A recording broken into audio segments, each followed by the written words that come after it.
到咧係2025-2026中期業績發布係領展㗎。咁今日呢一個會議呢，就係現場網上直播，咁所以我亦都係熱烈歡迎喺線上參與嘅各位。咁我好開心呢，就係開始今日呢一個發布啦。咁我會呢係簡單咁樣先講幾句。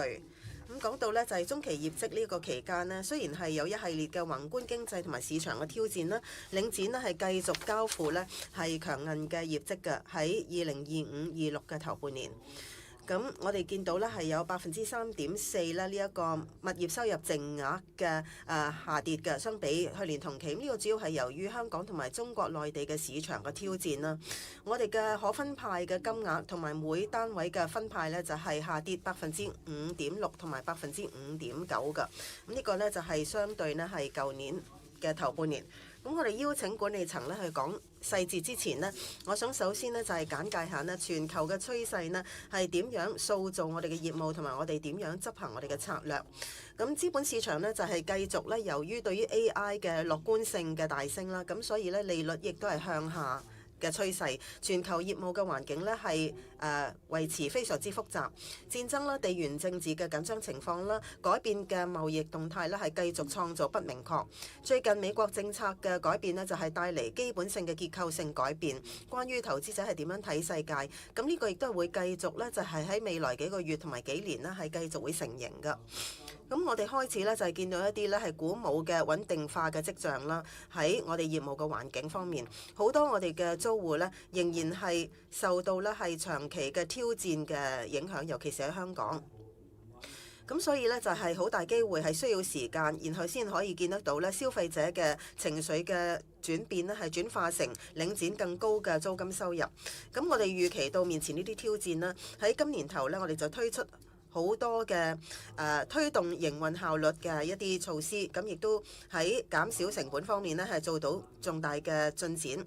喺年化嘅基礎上呢，我哋就係邁向呢係能夠做到超過2億港元嘅節省啦。喺我哋持續嘅人力同埋係一般性同埋行政成本。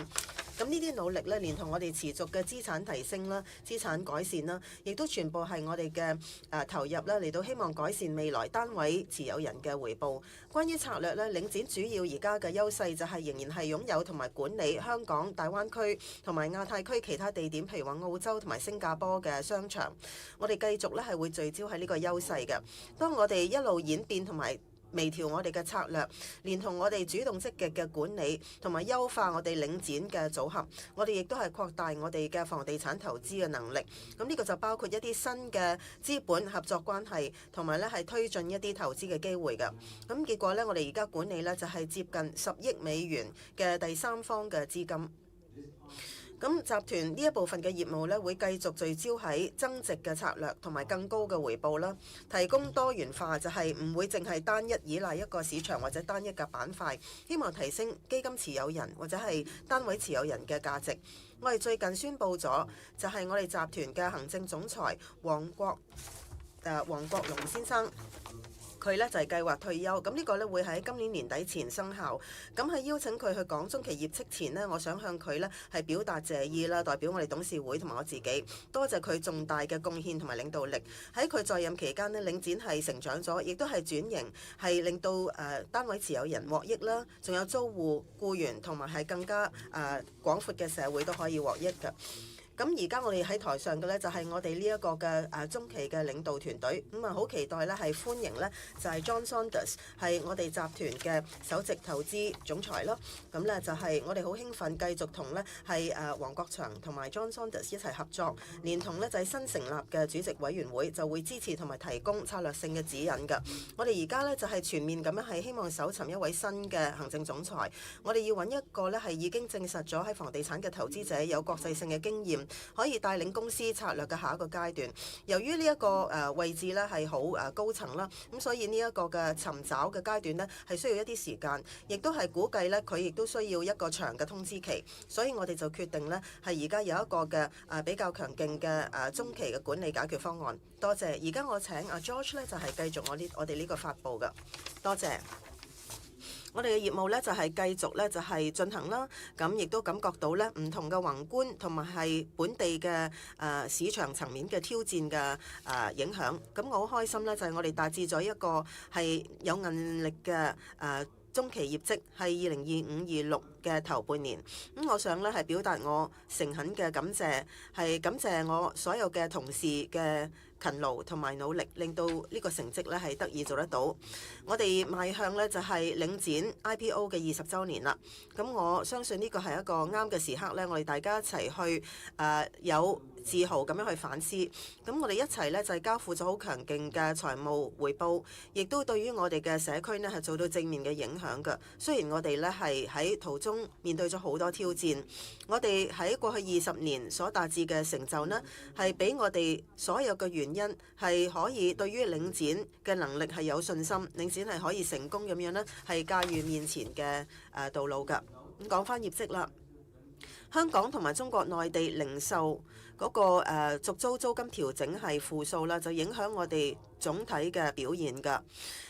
物業收入嘅淨額咧係跌咗，按年同比3.4%，咁 DPU 都係跌㗎。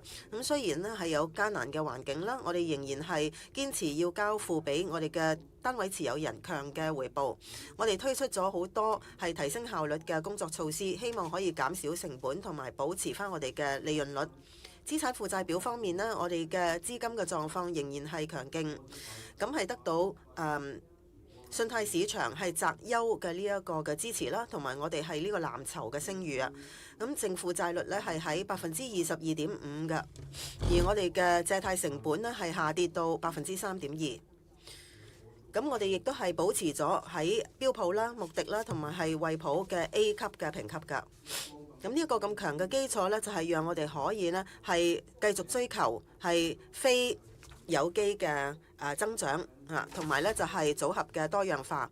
我哋喺澳洲同埋新加坡嘅擴充咧，係展示咗呢一個策略。我哋兩個市場嘅零售資產咧都達至差唔多係全面租出，同埋強勁雙位數字嘅續租租金調整。咁 KS 同 John 呢係會提供更多細節俾大家嘅。多謝 George。各位下午好。咁雖然持續嘅宏觀經濟嘅阻力，我哋咧就係採取策略性嘅決定啦，就係保持高嘅出租率，就係犧牲少少呢一個租金收入。我哋持續聚焦喺成本嘅重組，係會牽涉咧係一啲一次性嘅費用。咁我哋亦都估計咧營運嘅環境喺下半年呢係喺穩定落嚟之前呢輕微會惡化㗎。我哋相信我哋嘅必需品嘅零售同埋停車場資產呢係會保持佢嘅強韌㗎。我哋國際性業務咧係一個亮點，正如 George 講啦，我哋嘅零售資產喺新加坡同埋澳洲咧係達至接近全面租出，同埋咧就係喺期間呢續租租金調整係正嘅雙位數。喺融資方面呢，我哋係受益於係 HIBOR 臨時嘅下跌啦，同埋我哋嘅借貸成本跌到去3.2%㗎。我哋咧係審慎咁樣管理我哋嘅利率嘅敞口，咁亦都係預期咧係會有長期嘅利率嘅放寬或者寬鬆。咁以下幾張投影咧，我會分享更多嘅詳細資料。領展組合嘅估值咧係喺2230億港元，咁啊呢個咧係喺2025年9月底嘅數字，咁咧就係相比6個月前呢係輕微跌咗1.3%㗎。香港同埋中國內地咧仍然係有我哋組合嘅大部分，大概係88%。國際性方面，大部分係澳洲同埋新加坡啦，就係餘下嘅份額啦。資本法律咧就係維持相對穩定啦，對比6個月之前。如果做一個係按地域嘅細分呢，咁持續嘅呢一個喺香港同埋中國內地出租嘅表現嘅弱勢呢，係導致到估值嘅下跌㗎。國際組合方面呢，估值咧係維持穩定㗎，以本地貨幣計算。咁但係呢，港元嘅輕微貶值呢，就係俾到我哋一個輕微嘅上升啦。喺我哋總體報告嘅呢一個估值方面，最後資金管理。我哋好強嘅財政狀況呢，係得到健康嘅資產負債表支撐嘅。咁呢個呢，喺呢度顯示嘅幾個主要指標都反映咗。喺9月30號嘅時候呢，淨負債率係維持喺健康水平，而平均借貸成本呢係跌到3.2%。呢個係由於喺頭半年呢係 HIBOR 係臨時嘅下跌，臨時性短期嘅下跌。咁我哋嘅定息嘅負債比率咧就係維持喺一個謹慎穩呢一個謹慎嘅50%至70%，係65.8%。咁反映咗我哋持續咧係小心咁管理利率嘅敞口，同埋咧係對於未來利率嘅走勢咧係增加個不明確。咁財政嘅穩定咧就係進一步加強，通過我哋有競爭力嘅係信貸息差同埋有效嘅外匯風險管理。過去6個月，我哋成功咁樣係再融資超過100億港元嘅債務，喺非常之有競爭力嘅利率，達至一個比較低嘅整體嘅息差嘅對比之前一年。總負債咧就輕微增加，從535億港元去到550港元，主要係由於咧貨幣轉化嗰個嘅影響。我哋嗰個到期嗰個狀況咧就係健康嘅，平均年期咧係2.9年，亦都係錯開嘅一個時間表啦，係延伸喺未來13年。咁我哋有強嘅 A 級嘅評級啦，喺3間嘅評級公司，亦都係令到我哋有利好嘅呢一個融資嘅條款，係支持我哋未來嘅融資需要嘅。我哋仍然係低過我哋嘅契約嘅門檻嘅，提供好多嘅空間俾我哋做收購同埋策略性嘅機會。咁我將時間交俾 John 呢講下組合嘅亮點。多謝 KS， 歡迎大家。而家咧我就同大家介紹咧領展嘅組合嘅亮點，就係由咧香港零售板塊嘅表現開始講。咁雖然咧市場係有挑戰啦，出租率咧係維持喺穩實嘅97.6%，雖然收入咧就係下跌，按年同比大概3.1%，續租租金調整咧就係負6.4%嘅。咁但係好開心咧，就係租戶嘅銷售展示咗改善啦，收窄咗嗰個下跌，去到-2.1%。咁我咧就係按唔同嘅類別嚟到細分啦。超市同埋係食品嘅板塊咧係回歸呢個正數嘅增長係0.5%。咁呢個係自從2023年之後第一次嘅增加，亦都係跑贏香港嘅整體市場嘅喺頭半年。餐飲咧就喺頭半年咧係維持咧係平勢嘅走平㗎，呢個主要係配合翻，亦都係跟翻整體香港市場嘅趨勢。整體領展租戶嘅銷售下跌咧，就係由於整體嘅零售板塊拖低，呢個係包括一小部分嘅呢一個高價值嘅產品。咁整體嘅出租成本咧就係維持喺健康嘅13%。咁如果合埋一齊睇咧，呢啲指標就顯示雖然係有挑戰，仍然繼續，但係咧我哋嘅強韌性咧喺我哋嘅組合裏邊係好清楚見到。咁雖然係咁，香港嘅零售業務咧係繼續面對近期嘅壓力嘅，就由於咧係加劇嘅電商嘅競爭。咁呢個係影響到一啲咧係必需品嘅銷售㗎。咁我哋面對呢啲挑戰呢，我哋係繼續咧係主動係調整我哋嘅租戶組合，嚟到咧就係面對演變中嘅市場趨勢。咁我喺下一個投影咧係會展示多啲嘅細節。咁由於我哋咧係有非常之有能力嘅租賃嘅團隊，咁我哋咧已經係做到有匯報期間呢，有345份新嘅租約，租賃嘅活動咧就係由新出現嘅趨勢係塑造啦，包括一啲嘅特殊嘅餐飲啦、學習同埋興趣課啦，同埋遊戲同埋家庭娛樂。我哋亦都利用咧中國內地品牌越嚟越大嘅需求，進一步咧就係多元化我哋嘅租戶組合，即係除咗一啲特種嘅餐飲，亦都係包括新嘅喺時裝啦、服務同埋娛樂嘅營運者。咁租戶嘅流傳呢，就係保持健康喺大概80%。咁呢個亦都係睇到我哋對於呢係同租戶互動同埋長期嘅合作關係嘅聚焦。停車場同埋相關業務嘅收入呢，整體係穩定㗎。每月嘅收入呢，就係疲軟咗啲啦，由於係減少咗賣出嗰個票數。咁但係呢，我哋嗰個嘅收費向上嘅調整咧，就係幫助抵消咗一啲影響。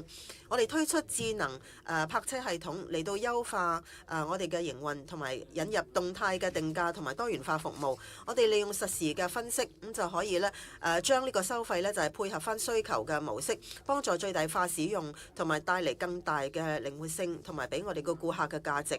另外咧就係因為電動車越嚟越受歡迎同埋普遍啦，所以有越嚟越大需求，係希望有停車位咧係有呢個充電嘅設施，咁呢個亦都係會提供額外嘅支撐俾我哋嘅業務表現。喺我哋嘅防守性嘅策略嘅一部分呢，我哋繼續我哋嘅資產提升嘅項目，咁呢就總共係有23億港元喺個管線，喺匯報期間呢，我哋係投資5900萬港元喺鯉魚門，同埋2100萬港元喺 TKO Sports。呢啲努力反映我哋嘅願景，就係希望我哋嘅資產係為未來準備好，同埋希望交付到呢個投資回報係14.5%同埋29.1%嘅。咁隨住呢啲主要嘅升級呢，我哋亦都做一啲比較細啲嘅改善啦，包括咧就係重置我哋嘅空間嚟更好咁滿足租戶嘅需要，同埋優化呢個佈局嘅生產力。而家我哋將焦點轉向中國內地嘅零售組合啦。喺呢個財年頭半年呢，市場嘅阻力係繼續係對於中國內地我哋嘅組合咧係施加壓力㗎。咁雖然有呢啲挑戰啦，零售組合咧係繼續展示強嘅出租率嘅95.9%。咁咧就係喺呢一個嘅持續艱難嘅環境當中，續租租金調整呢係疲軟㗎，因為呢就係喺北京銷售嗰個嘅情緒呢就係低迷。如果不包括中關村領展廣場同埋領展企業廣場嘅零售部分呢，續租租金調整呢係正數2.5%，呢個係鼓舞㗎。我哋繼續優化資產嘅質素嚟到推動可持續增長。咁所以呢，重大嘅 AEI 呢係成功咁樣喺天河同埋通州呢係完成咗。咁合共呢一個嘅資本開支係超過4.4億人民幣㗎。咁兩個項目呢都達至非常之卓越嘅雙位數字嘅投資回報率。雖然喺而家咁大挑戰嘅市況，咁我會講多啲關於天河嘅資產提升項目嘅喺下一頁。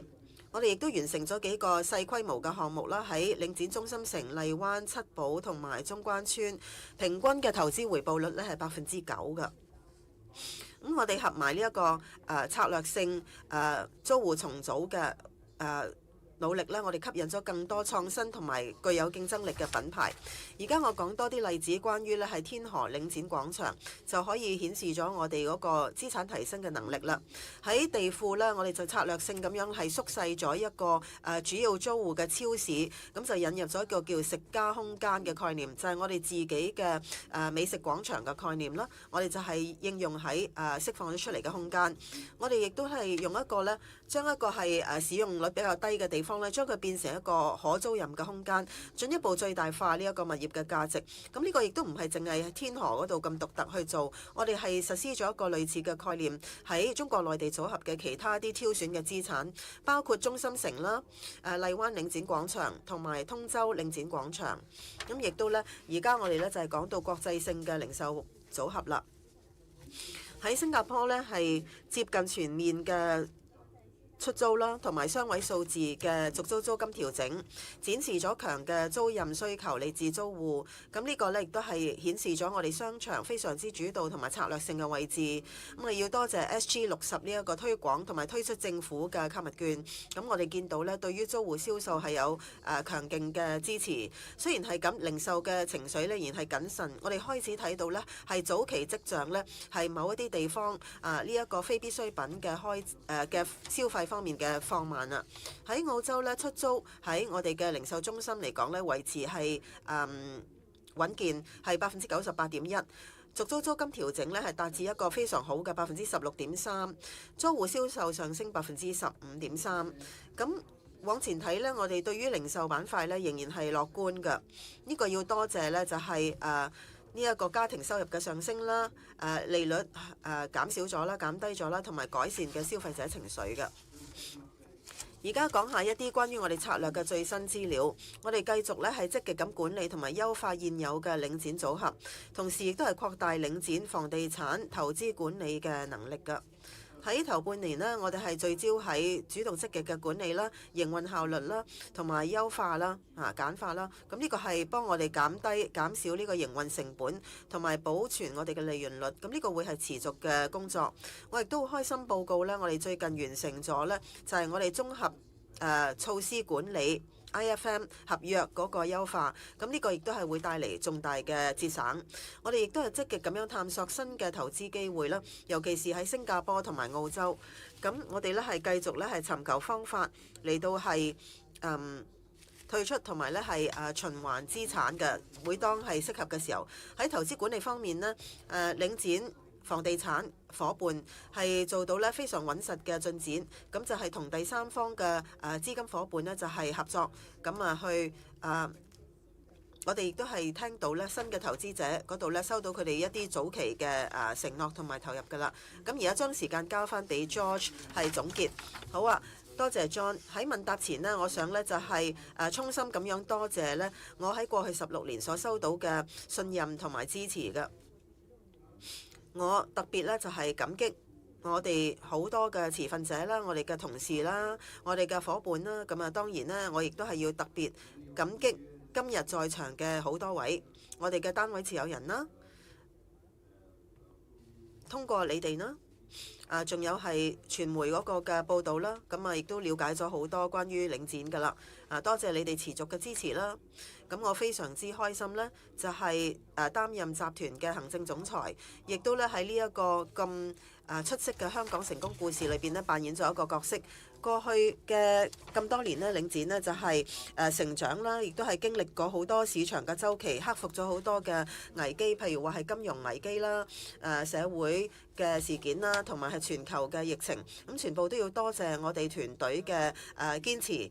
咁我哋無論喺財務上或者係對於社會嘅影響力達至嘅成績都好啦，都係有一個簡單嘅願景咧係指引嘅，就係要成為一個世界級嘅房地產投資者同埋管理人。咁希望咧係服務同埋改善喺我哋身邊嘅人嘅生活。咁我咧就係想咧係祝我哋領展同埋所有嘅同事咧就係一切順利啦。咁我哋一齊咧建立咗一個強勁同埋咧係有韌性嘅平台，咁係能夠準備好咧係克服面前嘅挑戰。再一次多謝，我好期待睇下呢一間呢真係咁卓越嘅機構點樣會繼續咧喺我嘅退休之後咧係演變㗎。多謝，好多謝咁多位嘅簡介。而家我哋進入咧就係問答嘅環節啦。咁請大家如果係有問題嘅話咧，請舉手。咁咧就等一等先嚇，等我講埋先。你哋問問題之前呢，請講出你哋嘅姓名同埋你代表嘅傳媒機構。咁你亦都可以咧係喺線上提交問題。因為時間限制，請大家每次咧就係唔好問多過2個問題。咁我哋會先接受咗解答咗關於財務業績嘅問題。咁如果時間許可咧，就會答其他嘅問題。喺你想問問題之時，舉手示意我哋見到㗎啦。同埋我哋會都講俾我哋聽你嘅名同埋代表嘅傳媒機構嘅名稱，亦都可以透過網上面去提問。由於時間關係，我哋希望各位每次發問唔好超過2個問題。我亦都會優先回應同業績相關嘅問題。其他嘅問題，如果喺時間容許之下呢，我哋會容後處理嘅。請大家合作。係中間係啦，呢位。Hello，I'm Wilson Chan of 明報。明報嘅 Wilson Chan，我有幾個問題想問嘅。咁正如大家見到啦，就係將會有一啲挑戰啦，喺香港同埋喺中國嘅零售市場。咁我哋亦都睇到呢，就係可能會有一啲嘅下行嘅壓力。即係話喺嗰個嘅續租租金調整嗰方面，咁你點樣去應付呢？同埋你認為咁樣嘅趨勢呢，會唔會又會繼續上升咁樣呢？再一次上升呢？咁我哋見得到呢，喺香港嘅零售嘅物業，即係領展嘅物業，主要呢都係喺公共屋邨。咁嗰啲嘅公共屋邨呢，係會進入一個重建嘅周期，咁你會唔會覺得呢方面呢係會有一啲嘅下跌嘅風險呢？即係無論喺收入或者喺利潤嗰方面，咁你認唔認為領展呢係需要呢係要定一啲策略同埋一啲措施嚟到呢係減低呢啲風險呢？好啊，多謝，好多謝。我諗個問題呢就係圍繞住呢係續租租金調整嗰個負數啦，同埋會維持幾耐嘅。咁其實呢係好困難嘅，因為而家我哋身處嘅環境呢，就係嗰啲嘅租用者嚟講呢，佢嗰個成本係增加緊，銷售呢就下跌緊。咁呢一個續租租金調整嗰個負數呢係6.4%啦，喺呢個期間。咁我諗一般性嗰個零售環境講緊中餐廳嚟講咧係維持困難㗎嚇，即係酒樓嗰方面。咁我哋估計呢啲挑戰呢，喺下半年係會繼續。咁而我會講呢，就係話已經有一啲嘅早期復甦嘅跡象。咁如果正面啲講呢，即係而家我哋喺個市場度經歷嘅嘢呢，其實呢個環境呢，就係有正面嘅活動啦，有個基礎同埋個基本因素啦，但係需要長嘅時間呢先至可以逆轉嘅，因為呢係有一個天然嘅好自然嘅墮後，因為大家都知我哋大部分嘅租約都係3年啦。咁當市場嗰個嘅租金水平係低過歷史上嘅水平嘅話，即係雖然呢係即係租客係有增加嘅需求，係要續約，但係佢哋亦都係會即係用一個比較低嘅租金嘅水平，因為咧就係嗰啲單位嘅表現咧係需要追上真正嘅市場嘅水平。係第二個問題咧就係關於係重建嗰啲公屋公共屋邨 John 係兩樣嘢㗎嗱，即係香港嗰個街道嘅環境咧係持續不斷咁演變啦。咁亦都有一啲討論呢，就係隨住時間會點樣演變。咁我諗就係佢會隨住時間一路演變啦。咁正如你見到領展喺過去20年歷史裏邊一路做嘅嘢，商場呢就係一個嘅生活呼吸嘅嘢嚟㗎。所以我哋係不斷咁樣改變嗰個組合，不斷改變我哋嗰個提供，係即係關於我哋嗰個嘅租戶基礎啦，同埋嗰啲係喺我哋嘅商場購物嘅人，對我哋嚟講一個演變嘅環境呢，就正係一個自然結構嘅一部分嚟嘅啫。咁你見到過去咁多年有好多改變啦。咁我哋呢就係譬如話有越嚟越多出現呢個健身室啦。以前呢幾年前係從來冇喺我哋嘅組合出現㗎。咁呢個亦都係呢整體組合嘅演變嘅一部分啦。我相信呢個呢，絕對係一樣嘢係我哋好歡迎嘅，亦都會係繼續呢係主動積極咁樣將我哋嘅組合呢繼續向前去發展。好。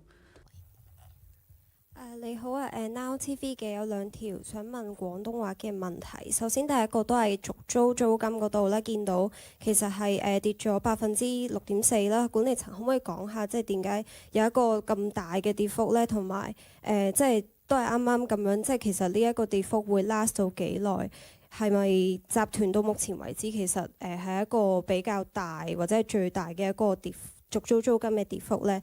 另外就係想問翻因為見到澳洲同埋新加坡嘅物業表現其實都唔錯啦，即係喺香港同內地一個投資嘅環境都係面臨挑戰嘅時候，集團未來會唔會即係都有一啲消息講話會收購澳洲嘅物業？咁之後會唔會都可能考慮減少香港嗰個投資，轉翻去到海外收購咁樣呢？唔該。Yeah, thank you. Look, on the negative reversion. 多謝嗱，講到咧呢個續租租金呢個負數方面呢，冇錯。咁呢一個數字呢係輕微高過6%。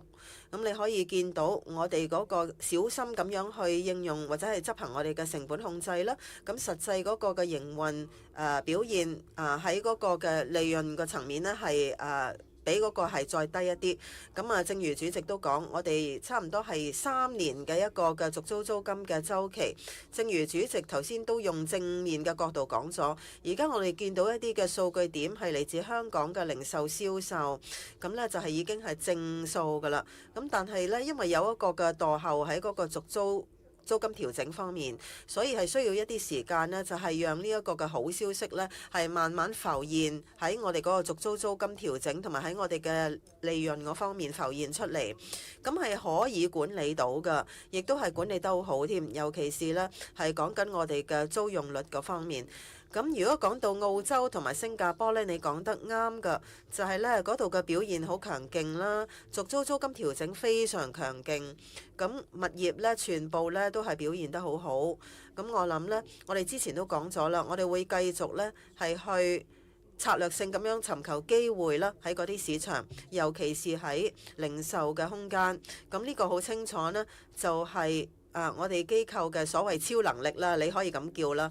咁我哋會繼續呢，就係評估嗰啲機會，即係當佢哋出現嘅時候。咁希望答到咗你嘅問題啦，多謝。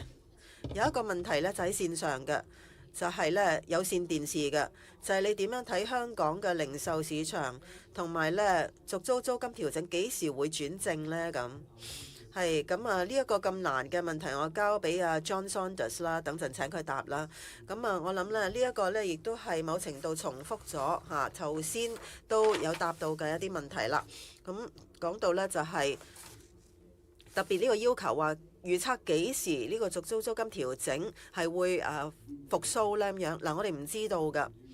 我哋知道嘅咧就係總體嗰個嘅租用嘅需求嚟自租戶咧係復甦緊，而當佢復甦嘅時候呢，我哋係見得到呢真正嘅市場租金嘅水平，好多時候係比歷史上仲更加低啊！3年前即係當簽租約嘅時候，相比嗰陣時，咁所以呢，我諗最緊要嘅一點，我會講嘅呢，即係喺交俾 John 之前，我想講呢，就係市場嘅基本因素呢，經過好長嘅困難嘅好多業務嘅好困難嘅狀況，尤其是零售商嚟講呢，已經開始見到有復甦嘅跡象。咁但係呢個係需要時間去表現反映出嚟。咁領展嘅業務嘅基本因素咧好強勁嘅，咁所以我哋公司嘅骨幹呢，仍然係強而有力，亦都係吸引嘅對於租戶嚟講。只不過係需要一啲時間，讓呢一個復甦咧係能夠係表現出嚟。我會補充呢，就係正面嘅消息嚟講呢，零售銷售嘅數據呢，睇起上嚟呢，就係從一啲嘅即係分隔嘅或者一啲嘅偶發嘅增長數據點呢，就係變成慢慢係一個趨勢，咁呢個係好鼓舞嘅。我亦都會同意主席所講啦，就係話續租租金呢個恢復需要時間嘅，因為我哋講緊係3年嘅租賃週期，當市場租金係開始上升，都仍然有一個嘅墮後嘅效應嘅喺整體我哋組合嗰個續租租金調整。但係雖然係咁呢，我亦都係想講呢，所有整體嘅零售銷售呢，都係個增長係正面。咁但係喺香港零售銷售嚟講呢，亦都係有好多嘅問題係由於呢一個嘅珠寶啦，同埋奢侈品啦，尤其是係黃金啊，高嘅黃金價咁好鼓舞啦。喺銷售方面，亦都係部分係由於 iPhone 嘅銷售最新個型號嘅銷售開始啦咁樣。咁我哋亦都係即係好受到呢一啲嘅指數影響啦。但我會話超市啦，或者係餐飲嗰方面啦，係顯示呢，就係佢哋應該係有見底㗎啦，就開始呢某啲情況嚟講呢，開始展示一啲增長㗎啦。另外，我哋嘅業務呢，亦都係比較個性質係比較防守性，所以呢，就係喺下跌嘅時候呢，係比較防守性，只不過呢，係需要一啲嘅時候，希望我哋嗰個續租租金調整可以轉正，即係係後於嗰個市場嘅租金嗰個轉正。咁但係呢，我好開心見到而家我哋嘅組合嗰個定位啦，同埋我哋嘅組合啦，絕對嘅關鍵呢，就係要利用嗰個嘅營運同埋租賃嘅卓越嚟到確保我哋嗰個組合呢係好嘅滿嘅，咁啊可以呢，每當出現增長嘅時候呢，我哋就可以好好咁樣利用呢個增長。好啊，台下有冇問題呢？係，仲有個 follow questions 喺中間嗰度。I have also asked。係，我有一啲跟進問題嘅再一次多謝嗱，因為呢喺你嘅報告嘅時候呢，你就講到呢就會有一啲嘅早期嘅承諾或者投入啦，係關於呢基金管理嗰個分佈。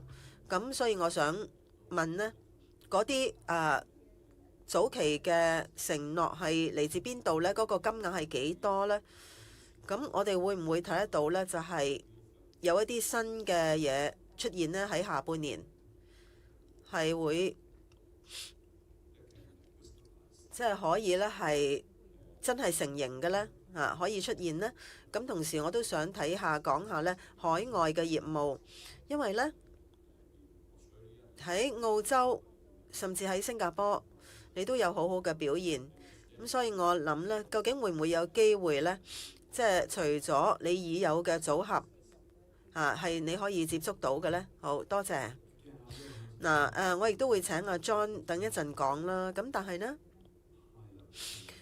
我先講一個高層次嘅一個概述先啦。嗱，你問咗兩個問題，第一個問題就係我哋嗰個嘅領展房地產嗰個伙伴合作關係嚟講，呢個係進展得好嘅。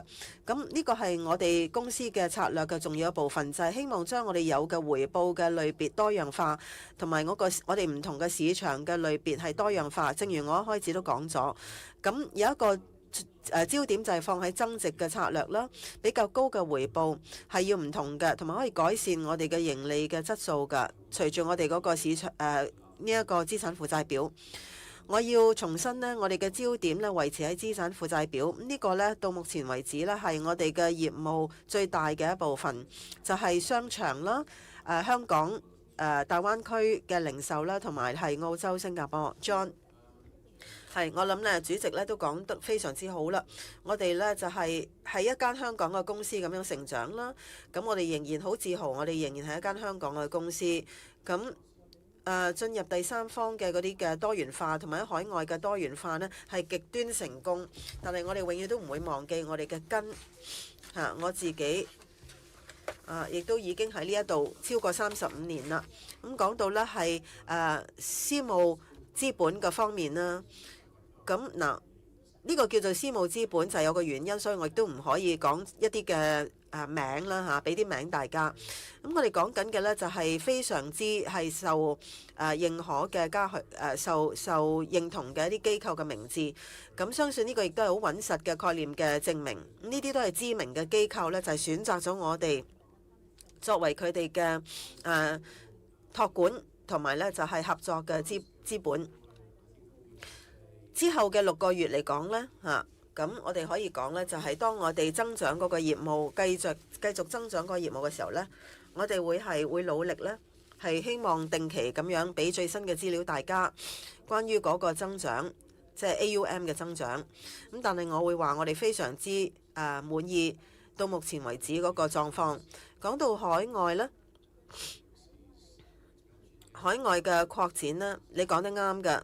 嗰啲我哋嘅海外嘅資產表現得極端好，譬如話澳洲呢啲國家呢，就係享受非常之大嘅人口結構嘅優勢啦。咁呢個呢，亦都係好可以直接幫助我哋嘅零售組合同埋零售業務。我哋繼續呢，就係睇呢啲唔同嘅機會啦。當佢哋出現嘅時候，咁我哋相信呢係良好咁樣使用我哋嘅資產負債表嘅資金，正如主席講啦，資產負債表呢就係個關鍵同埋個核心㗎。好多謝。最後2個提問啦 ，Tony。問題嘅星島日報。第一條問題想問下啦，即係北上消費對即係香港嘅零售業嘅影響，可唔可以講下就係而家嗰個係咪一個結構性嘅趨勢咧？會唔會因為見到可能暫時未知道即係香港續中租金點樣，即係何時係會即係幾時好返之後嘅時候，其實見到呢啲情況會唔會係有需要減持一啲香港嘅資產，可以即係令到撥出更加多嘅資金去其他市場度，可能會令到嗰個成個物業組合度更加表現好少少咁樣咧？第二條問題想問下嗰個 LREP， 頭先都提到如果冇聽錯，應該有10億美金嘅一個資產管理規模。想問下呢一個嘅私募基金咧，其實會唔會產生一個回報，可以即係令到即係未來嘅基金單位持有人係可以得到比較高啲嘅即係股息嘅回報咁樣咧？唔該。多謝。嗱，John 呢就好幸運啦，我呢一陣間就交俾佢答㗎。嗱，其實呢個係好好嘅問題，不過呢就亦都係差唔多嘅一個問題。冇錯，某程度呢係結構上嘅改變。你第一個問題，咁我哋見到呢就係貿易啦、零售啦，或者係購物者呢，就係北上去深圳啦，尤其是咁，我諗呢。已經有一個早期嘅跡象，見到係開始見頂啦。咁講到呢，就係組合嘅重新平衡啦。喺可見嘅未來呢，我哋主要呢都係集中喺香港同埋大灣區。咁我哋係好合理去假設呢，呢個仍然繼續係我哋組合嘅最大嘅部分。但係呢，我哋亦都係講緊要改善我哋嘅盈利嘅質素，同埋要多元化。正如 John 都講咗，我哋一個超能力去管理我哋嗰個嘅商場。我哋可以接觸一啲市場呢係鄰近香港同埋大灣區，譬如話新加坡、澳洲咁樣。我哋可以最大化我哋嘅技能，就係有非常之好嘅知名嘅本地伙伴。咁呢個係好明顯嘅範疇，係讓我哋可以支持我哋嘅收入同埋我哋嘅淨利潤㗎。咁我諗呢，已經答咗你嘅問題啦。咁講到最後嗰個我要講嘅層面呢，就係講緊呢個 Link Real Estate Partners 即係 LREP。咁我哋呢就係集中我哋嘅資產負債表，但係亦都有個機會係即係當LREP 係增長，係同其他嘅長期志同道合嘅投資者一齊合作得好。咁呢個呢係我哋嘅資產負債表呢，係容許我哋去投資咁。否則我哋根本唔可以投資嘅。如果我哋係而家離開香港、退出香港嘅時候，咁我諗呢下一點喺香港呢，就係我哋一定要最大化股東嘅回報。咁所以我哋要同伙伴一齊呢，係做一啲新嘅投資，就讓我哋未來呢係更加靈活同埋敏捷嘅。好多謝。咁講到呢，就係啲人北上嗰點咁。正如主席講啦，某程度嚟講係結構性，但係有好多部分呢都係已經喺零售銷售嘅數字裏邊呢係睇到，咁亦都開始見得到呢香港零售銷售嘅數字呢再一次係增長啦。咁所以呢係會有嘅，我哋應該要歡迎。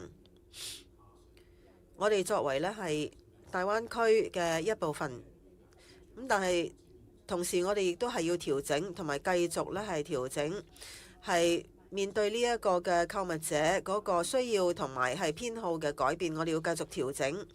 咁但係好清楚見到而家已經有正數嘅銷售、零售銷售嘅數字啦。咁所以呢個亦都會係顯示咗呢有比較合理嘅數字呢，亦都係已經反映咗。講到第三方嘅資本，你個問題就係話會唔會令到領展嘅單位持有人係獲益？咁個答案肯定呢，就係絕對會㗎。咁我哋嘅 LREP 呢，就係100%係由領展持有啦823持有，亦都係我哋嘅一部分。即係當佢係賺取盈利嘅時候，呢個亦都會係返去單位持有人嗰度。咁我哋有一個非常大嘅資產負債表，我哋有一個細但係增長中嘅第三方資本嘅業務，咁係需要一啲時間，你先至開始會睇得到呢係更加大嘅佔比。咁但係喺嗰個第三方業務裏邊，無論有咩效益都好，一定都會係留返去823嘅單位持有人嗰度。咁呢個就係我哋整體嘅使命啦，或者願景啦。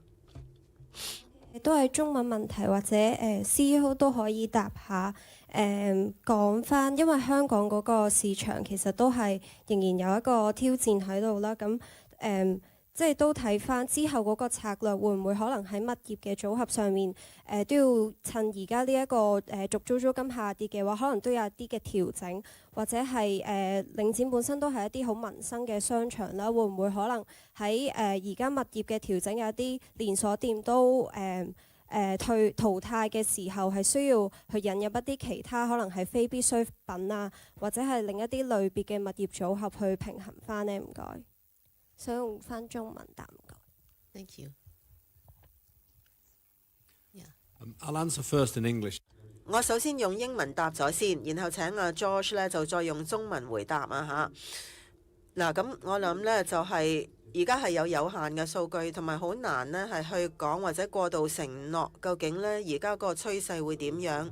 但係毫無疑問呢，有一啲層面呢係喺我哋嘅零售商同埋我哋嘅租戶喺商場上面呢係一啲重要嘅層面，就係有跡象睇到銷售而家已經係見底回升，人流亦都係見底回升。咁呢個亦都係需要呢係即係讓我哋嘅續租租金調整呢係慢慢去出現。咁正如之前我都講咗啦，亦都有答其他問題嘅時候講，係喺房地產板塊係有一個自然嘅時間嘅滯後。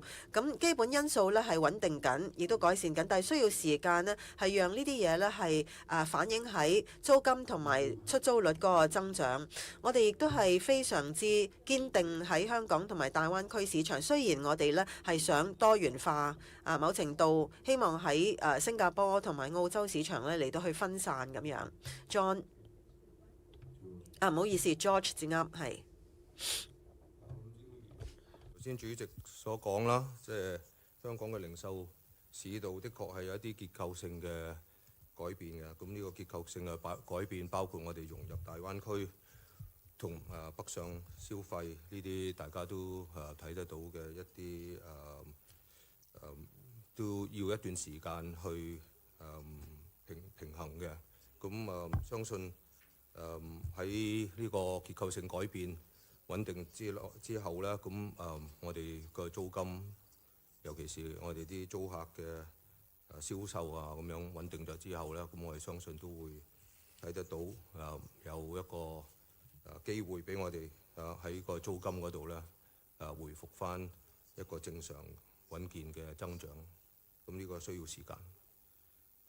至於我哋個投資組合，當然我哋都有不停咁樣留意有冇機會可以將我哋嘅投資組合嘅一個質素提升。咁但係亦需要等香港嘅資本市場有一個穩定落嚟嘅時間。咁有新嘅投資者對於香港嘅物業有興趣去投資。